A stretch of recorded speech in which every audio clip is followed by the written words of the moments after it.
Hello friends, welcome back to our YouTube channel Next Current. स्वागत है आप सभी का हमारे यूट्यूब चैनल नेक्स्ट करंट पर। आज है 6 सितंबर 2021 और 6 सितंबर 2021 के जो भी करंट अफेयर्स के इम्पोर्टेंट क्वेश्चंस होंगे उन्हें मैं यहाँ डिस्कस करूँगा और सभी क्वेश्चन से रिलेटेड आपको फैक्ट भी बताता हुआ चलूँगा। आप आज की वीडियो की PDF फाइल हमारे टेलीग्राम ग्रुप से डाउनलोड कर सकते हैं। टेलीग्राम ग्रुप पर वीडियो का जो आपकी PDF है वो आपकी पोस्ट कर दी जाती है डेली, और जो टेलीग्राम ग्रुप का लिंक है वो आपको वीडियो के डिस्क्रिप्शन बॉक्स में दिया गया है। अगर आपने अभी तक हमारे चैनल सब्सक्राइब नहीं किया है तो आज ही हमारे चैनल को सब्सक्राइब करें और साथ में नोटिफिकेशन बेल को ज़रूर प्रेस करें ताकि कोई भी हमारी तरफ से वीडियो अपलोड हो उसका नोटिफिकेशन आपको मिलता रहे। तो चलिए शुरू करते हैं आज का अपना पहला क्वेश्चन। हाल ही में महाराष्ट्र कैबिनेट ने किस शहर में एक साइंस सिटी स्थापित करने का निर्णय लिया? तो महाराष्ट्र कैबिनेट ने तो यह निर्णय लिया वह साइंस सिटी स्थापित होगी पुणे में। Option A Pune. पुणे में पिंपरी चिंचवाड़ नगर निगम में परिसर को भारत रत्न राजीव गांधी साइंस सिटी के रूप में जाना जाएगा। ये जो साइंस सिटी है वो अगले 5 साल में बनकर तैयार हो जाएगी। इसका उद्देश्य छात्रों के बीच वैज्ञानिक दृष्टिकोण पैदा करना और भविष्य के वैज्ञानिकों को तैयार करना। राज्य सरकार ने इससे पहले राजीव गांधी के नाम पर IT अवार्ड की घोषणा की थी, जबकि असम कैबिनेट ने राजीव गांधी राष्ट्रीय उद्यान का नाम बदलकर औरंग राष्ट्रीय उद्यान करने का निर्णय लिया। अब महाराष्ट्र कैबिनेट ने यह फैसला लिया, तो आइए महाराष्ट्र के बारे में जानते हैं। ये आपका महाराष्ट्र जिसकी राजधानी मुंबई, वहाँ के मुख्यमंत्री उद्धव ठाकरे, वहाँ के राज्यपाल भगत सिंह कोश्यारी। कुल जिलों की संख्या 36, लोकसभा सीटें 48 और राज्यसभा सीटें 19। अगला क्वेश्चन, हाल ही में ओइमियम इंटरनेशनल ने किस शहर में भारत का पहला green hydrogen electrolyser giga factory launch किया? तो ये कहाँ पे हुआ भारत में? ये हुआ बेंगलुरु में। Option B Bengaluru. अमेरिका स्थित अक्षय ऊर्जा स्टार्टअप ओमियम इंटरनेशनल ने अपनी भारत की सहायक कंपनी के माध्यम से बेंगलुरु में भारत का पहला green hydrogen electrolyser giga factory launch किया। गीगा फैक्ट्री भारत में निर्मित प्रोटॉन और एक्सचेंज मेम्ब्रेन हाइड्रोजन इलेक्ट्रोलाइजर्स का निर्माण करेगी, जिसकी प्रारंभिक विनिर्माण क्षमता लगभग 500 मेगावाट प्रति वर्ष होगी। यह इसे प्रति वर्ष 2 गीगावाट तक बढ़ाएगी। स्टार्टअप ने एक ऐसी तकनीक विकसित की जिसे वितरित और स्केल अप दोनों किया जा सकता है। भारत के भीतर ग्रीन हाइड्रोजन के उत्पादन को बढ़ावा देकर इसका उद्देश्य देश को हरित ईंधन के लिए निर्यात केंद्र बनाना है। अब बेंगलुरु में यह लॉन्च किया गया था। ये बेंगलुरु के बारे में जानते हैं, जो कि आपके कर्नाटक में है, जिसकी राजधानी है बेंगलुरु। वहाँ की मुद्रा वहाँ के जो आपके मुख्यमंत्री हैं बसवराज बोमई, वहाँ के राज्यपाल हैं थावरचंद गहलोत। कुल जिलों की संख्या 31, लोकसभा सीटें 28 और राज्यसभा सीटें 12। अगला क्वेश्चन, हाल ही में ऑटो कंपोनेंट्स इंडस्ट्री बॉडी ने किसे अपना नया अध्यक्ष नियुक्त किया? तो नए अध्यक्ष बने Sanjay J Kapur. Option C. Auto components industry body ने सोना कॉमस्टार के चेयरमैन संजय जे कपूर को 2 साल के कार्यकाल के लिए अपना नया अध्यक्ष नियुक्त किया। इसके अलावा सुब्रोस चेयरपर्सन और प्रबंध निदेशक श्रद्धा सूरी मारवा को 2021 से 2023 के लिए नया उपाध्यक्ष नियुक्त किया गया। Auto components industry body ACMA भारतीय ऑटो कंपोनेंट उद्योग के हितों का प्रतिनिधित्व करने वाली शीर्ष संस्था है। अगला क्वेश्चन, हाल ही में किसने अगस्त में जर्मन नौसेना के साथ समुद्री अभ्यास में भाग लिया? तो जर्मन नौसेना के साथ समुद्री अभ्यास में भाग लिया INS त्रिकंद ने। Option D. भारतीय नौसेना का जहाज त्रिकंद, जो वर्तमान में समुद्री डकैती रोधी अभियान के लिए अदन की खाड़ी में तैनात है, इसने 26 अगस्त को जर्मन नौसेना के साथ समुद्री साझेदारी अभ्यास में भाग लिया। यह अभ्यास जर्मन नौसेना के जहाज FGS बायर्न के साथ आयोजित किया गया। हेलीकॉप्टरों द्वारा क्रॉस डेक लैंडिंग, समुद्र में सैन्य व्यूहन जैसे कई विकास किए गए। और जर्मन नौसेना के साथ ये अभ्यास हुआ था। ये जर्मनी के बारे में जानते हैं। ये है आपका जर्मनी, जिसकी राजधानी बर्लिन। वहाँ की मुद्रा यूरो, वहाँ के राष्ट्रपति फ्रैंक वॉल्टर स्टीनमियर, ये वहाँ के राष्ट्रपति हैं। ये क्या वहाँ का फ्लैग, और ये है चांसलर एंगेला मेर्केल। अगला क्वेश्चन, हाल ही में किसने भारत नेपाल प्रेषण सुविधा योजना में वृद्धि की? तो भारत नेपाल प्रेषण सुविधा योजना में वृद्धि की है आरबीआई ने। Option A RBI. प्रति लेन देन की सीमा को 4 गुना बढ़ाकर 2 लाख रुपए कर दिया गया और 1 वर्ष में प्रति प्रेषक या प्रेषक 12 प्रेषण की सीमा को हटा दिया गया। दोनों देशों के बीच व्यापार भुगतान को बढ़ावा देने के लिए संबोधन की घोषणा की गई। इस योजना के तहत लाभार्थी को नेपाल में भारतीय स्टेट बैंक की सहायक company Nepal SBI bank limited या किसी एजेंसी व्यवस्था के माध्यम से बनाए गए अपने बैंक खाते में क्रेडिट के माध्यम से नेपाली रुपये में धन प्राप्त होता है। केंद्रीय बैंक ने बैंकों से उपयुक्त गति जांच और अन्य जोखिम शमन प्रक्रिया को लागू करने के लिए कहा। अब आरबीआई ने जो है यही उस योजना में वृद्धि की है। तो आरबीआई के राज्यपाल कौन है? शक्तिकांत दास, जिसका मुख्यालय कहाँ है? मुंबई में। और नेपाल में जो है इस सुविधा को क्या किया गया? वृद्धि की गई। तो नेपाल के बारे में जान लेते हैं। यह है आपका नेपाल, जिसकी राजधानी है काठमांडू। वहाँ की मुद्रा नेपाली रुपया। वहाँ की जो राष्ट्रपति हैं वो हैं आपकी विद्या देवी भंडारी। ये क्या है? नेपाल का फ्लैग। और ये है वहाँ के प्रधानमंत्री शेर बहादुर देउवा। अगला क्वेश्चन, हाल ही में किसने 100 दिवसीय अभियान सुजलम शुरू किया? तो 100 दिवसीय अभियान सुजलम जो शुरू किया वह किया जल शक्ति मंत्रालय ने। Option B. जल शक्ति मंत्रालय ने आज़ादी का अमृत महोत्सव के हिस्से के रूप में एक 100 दिवसीय अभियान सुजलम शुरू किया। यह ग्रामीण स्तर पर अपशिष्ट जल प्रबंधन का कार्य करके अधिक से अधिक ODF प्लस गाँव का निर्माण करेगा। अभियान का प्रयास देश भर के गाँव के लिए खुले में शौच मुक्त प्लस स्थिति प्राप्त करने की दिशा में निर्देशित किया जाएगा। और ये जो अभियान है वो 25 अगस्त को शुरू हुआ। इस अभियान के तहत गांव में आयोजित की जाने वाली प्रमुख गतिविधि कौन कौन सी हैं? वर्तमान स्थिति का विश्लेषण करने के लिए सामुदायिक परामर्श, खुली बैठक और ग्राम सभा की बैठक का आयोजन, स्थिरता और चूषण गर्त निर्माण संबंधी गतिविधियों को शुरू करने के लिए 100 दिन की योजना विकसित करना, IEC और सामुदायिक लामबंदी के माध्यम से जहां आवश्यक हो शौचालयों को फिर से बनाना। अगला क्वेश्चन, हाल ही में किस देश की सेनाएं पीपल्स लिबरेशन आर्मी द्वारा आयोजित एक बहुराष्ट्रीय शांति रक्षा अभ्यास में भाग लेंगी? तो वह सेनाएं किस देश की हैं? वे हैं पाकिस्तान, मंगोलिया, थाईलैंड, यानी कि सभी। ऑप्शन डी सही होता है इसका, उपरोक्त सभी।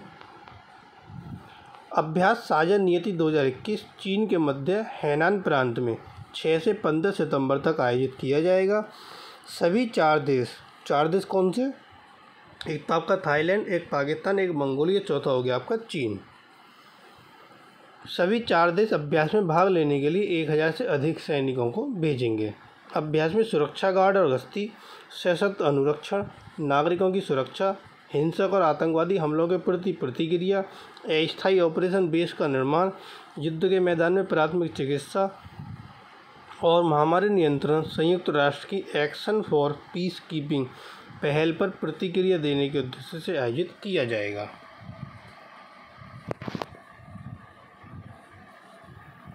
अगला क्वेश्चन, हाल ही में भारत ने अपने जीवों में कितनी नई प्रजातियों को शामिल किया? तो नई प्रजाति शामिल की गई अभी हाल ही में 557। Option D. Zoological survey of India animal discovery 2020 द्वारा हाल ही में प्रकाशित एक दस्तावेज के अनुसार भारत ने अपने जीवों में 557 नई प्रजातियों को शामिल किया। इसमें 407 नई प्रजाति और 150 नए रिकॉर्ड शामिल हैं। नई प्रजातियों की खोज के साथ भारत में जीवों की प्रजातियों की संख्या अब बढ़कर 1,02,718 हो गई है। कर्नाटक से सबसे अधिक नई प्रजातियों की खोज की गई। इसके बाद केरल का स्थान है। साथ ही 2020 में राजस्थान में 46 और पश्चिम बंगाल में 30 नई प्रजाति की खोज की गई। देश में खोजी गई प्रजातियों के नए रिकॉर्ड के मामले में अरुणाचल प्रदेश ने 20 नए रिकॉर्ड के साथ वो शीर्ष पर है। और 2020 में अंडमान निकोबार द्वीप समूह में 25 नई प्रजातियों की खोज की गई और 16 नए रिकॉर्ड दर्ज किए गए। अगला क्वेश्चन, हाल ही में सुप्रीम कोर्ट के द्वारा गठित ई कोड प्रोजेक्ट की अध्यक्षता किसके द्वारा की जाएगी?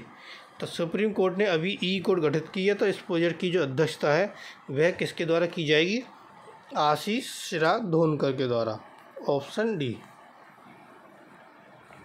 वह प्रत्यक्ष और अप्रत्यक्ष कराधान मामलों से संबंधित अपील फाइलिंग प्रक्रिया को सुव्यवस्थित करने हेतु एक तकनीकी मंच विकसित करने के लिए राष्ट्रीय सूचना विज्ञान केंद्र में ई कोड परियोजना का नेतृत्व कर रहे हैं। पैनल मंच के विकास की निगरानी करेगा और अन्य हितधारकों के साथ समन्वय करेगा। समिति 3 महीने में अपना कार्य पूरा कर लेगी और इसमें राजस्व विभाग, सीबीडीटी और सीबीआईटी के सदस्य होंगे। अगला क्वेश्चन, हाल ही में नई दिल्ली में पुलिस अनुसंधान और विकास ब्यूरो के 51वें संस्थापना दिवस कार्यक्रम में मुख्य अतिथि कौन थे? तो उसमें मुख्य अतिथि थे अमित शाह। Option B, Amit Shah. केंद्रीय गृह और सहकारिता मंत्री अमित शाह 4 दिसंबर को नई दिल्ली में पुलिस अनुसंधान और विकास ब्यूरो के 51वें स्थापना दिवस कार्यक्रम में मुख्य अतिथि के रूप में शामिल हुए। उन्होंने पुलिस अनुसंधान और विकास ब्यूरो के प्रकाशन भी जारी किए और हिंदी लेखन में पंडित गोविंद बल्लभ पंत पुरस्कार प्रदान किया। पुलिस बलों के आधुनिकीकरण के लिए 28 अगस्त 1970 को पुलिस अनुसंधान और विकास ब्यूरो की स्थापना की गई थी। अब दिल्ली में मुख्य अतिथि थे, आई दिल्ली के बारे में जानते हैं। ये है आपका दिल्ली, जिसकी राजधानी नई दिल्ली। वहाँ के जो मुख्यमंत्री अरविंद केजरीवाल, उप मुख्यमंत्री मनीष सिसोदिया, उपराज्यपाल अनिल बैजल। कुल जिलों की संख्या 11, लोकसभा सीटें 7 और राज्यसभा सीटें 3। अगला क्वेश्चन, हाल ही में किसने जो भी एविएशन के साथ इलेक्ट्रिक वर्टिकल टेक ऑफ और लैंडिंग विमान का उड़ान परीक्षण किया? तो यह किया नासा ने। ऑप्शन सी, नासा। नासा ने अपने उन्नत वायु गतिशीलता राष्ट्रीय अभियान के तहत एयर टैक्सी सेवाओं के लिए जो भी एविएशन के साथ इलेक्ट्रिक वर्टिकल टेक ऑफ और लैंडिंग विमान का उड़ान परीक्षण शुरू कर दिया। परीक्षण 10 सितंबर तक बिग सुर, कैलिफोर्निया के पास स्थित जोबी के इलेक्ट्रिक फ्लाइट बेस पर जारी रहेगा। यह पहली बार है जब नासा आम राष्ट्रीय अभियान के हिस्से के रूप में एक ईवीटोल विमान का परीक्षण कर रहा है। भविष्य में ईवीटोल विमान शहरों और आसपास के क्षेत्रों में हवाई टैक्सी के रूप में काम कर सकता है, जिससे परिवहन का एक तेज तरीका उपलब्ध हो सके। अब नासा ने यह उड़ान परीक्षण शुरू किया था, ये नासा के बारे में जानते हैं। ये क्या, नासा का लोगो, जिसकी फुल फॉर्म है national aeronautics and space administration. ये जो फॉर्म हुआ था 29 जुलाई 1958 को, जिसका हेडक्वार्टर है वाशिंगटन डीसी में। उसके जो एडमिनिस्ट्रेटर है स्टीव जुर्गजिक। अगला क्वेश्चन, शिक्षक दिवस कब मनाया जाता है? तो शिक्षक दिवस सभी को पता है 5 सितंबर को मनाया जाता है। ऑप्शन डी, जिसको हम टीचर्स डे बोलते हैं। यह दिन सरदार सर्वपल्ली राधाकृष्णन के जन्मदिन का प्रतीक है, जो भारत के पहले उपराष्ट्रपति थे। 1952 से 1962 तक ये उपराष्ट्रपति थे और जो भारत के दूसरे राष्ट्रपति 1962 से 1967 बने। मीन्स पहले तो ये उपराष्ट्रपति थे 1952 से 1962 तक, और फिर 1962 से 1967 तक एक भारत के दूसरे राष्ट्रपति बने। और उनकी राय थी कि देश में शिक्षकों को अच्छा मानस होना चाहिए। वे भारत रत्न से भी सम्मानित थे। उन्हें 1954 में यह पुरस्कार मिला था। 1963 में उन्हें British royal order of merit की मानद सदस्यता से सम्मानित किया गया। 1962 में उनके जन्म दिवस को भारत में शिक्षक दिवस के रूप में मनाया जाता है। कब से? 1962 से। अगला क्वेश्चन, हाल ही में इंस्पायर अवार्ड्स के लिए मानक का कौन सा संस्करण शुरू हुआ? तो मानक का संस्करण शुरू हुआ अभी 8वां। Option A. इंस्पायर अवार्ड्स के लिए 8वीं राष्ट्रीय स्तर की प्रदर्शनी और परियोजना प्रतियोगिता मानक, जिसकी फुल फॉर्म है मिलियन माइंड्स और augmenting national aspiration and knowledge, यह 4 सितंबर को शुरू हुई। इसने देश के विभिन्न राज्य और केंद्र शासित प्रदेश का प्रतिनिधित्व करने वाले 581 छात्रों को अभिनव विचारों को प्रदर्शित किया। NLEPC राष्ट्रीय स्तर की प्रदर्शनी और परियोजना प्रतियोगिता के इंस्पायर अवार्ड्स मानक का पुरस्कार समारोह 8 सितंबर को आभासी रूप से आयोजित किया जाएगा। इस योजना का उद्देश्य 10 से 15 वर्ष के आयु वर्ग के छात्र और कक्षा 6 से 10 के जो छात्र हैं इनके भविष्यों पर नव प्रवर्तक और महत्वपूर्ण विचारक बनने के लिए प्रेरित करना। अगला क्वेश्चन, हाल ही में भारत ने किस देश के साथ सिम्बैक सैन्य अभ्यास किया? तो सिम्बैक सैन्य अभ्यास किया भारत ने सिंगापुर के साथ। Option B Singapore. 28वां सिंगापुर भारत समुद्री द्विपक्षीय अभ्यास सिम्बैक्स 2 से 4 सितंबर को आयोजित किया गया। भारतीय नौसेना का प्रतिनिधित्व गाइडेड मिसाइल डिस्ट्रॉयर और INS रणविजय ने एक जहाज जनित helicopter ASW corvette INS Kiltan और गाइडेड मिसाइल कॉर्वेट INS कोरा के साथ किया। सिंगापुर नौसेना का जो प्रतिनिधित्व है वो किया दुर्जे वर्ग फ्रिगेट RSS स्टीड फास्ट, विजय वर्ग मिसाइल कॉर्वेट RSS विगोर, एक आर्चर श्रेणी की पनडुब्बी और एक फोक्कर 50 समुद्री गश्ती विमान द्वारा किया गया। और ये जो सिम्बैक्स है ये 1994 में शुरू किया गया। सिंगापुर के साथ ये क्या हुआ है, आपका अभ्यास आयोजित हुआ। तो ये है आपका सिंगापुर, जिसकी राजधानी सिंगापुर, वहाँ की मुद्रा सिंगापुर डॉलर। ये क्या सिंगापुर का आपका फ्लैग। ये कौन है वहाँ की राष्ट्रपति हलीमा याको। ये कौन है वहाँ के प्रधानमंत्री ली सिएन लुंग। अगला क्वेश्चन, हाल ही में किसने स्पेक्ट्रल एनहेंसमेंट नामक सॉफ्टवेयर लॉन्च किया? स्पेक्ट्रल एनहेंसमेंट नामक सॉफ्टवेयर लॉन्च किया CIL कोल इंडिया लिमिटेड ने। Option C. कोयला मंत्रालय के तहत कोल इंडिया लिमिटेड ने स्पेक्ट्रल एनहेंसमेंट नामक एक सॉफ्टवेयर लॉन्च किया। यह पृथ्वी की पपड़ी के नीचे कोयले की पतली परतों की पहचान करने में मदद करेगा और कोयला अन्वेषण प्रक्रिया के दौरान भूकंपीय सर्वेक्षण का उपयोग करके कोयला संसाधनों के आकलन में सुधार करेगा। CIL की अनुसंधान और विकास शाखा central mine planning and design institute ने इसे विकसित किया है।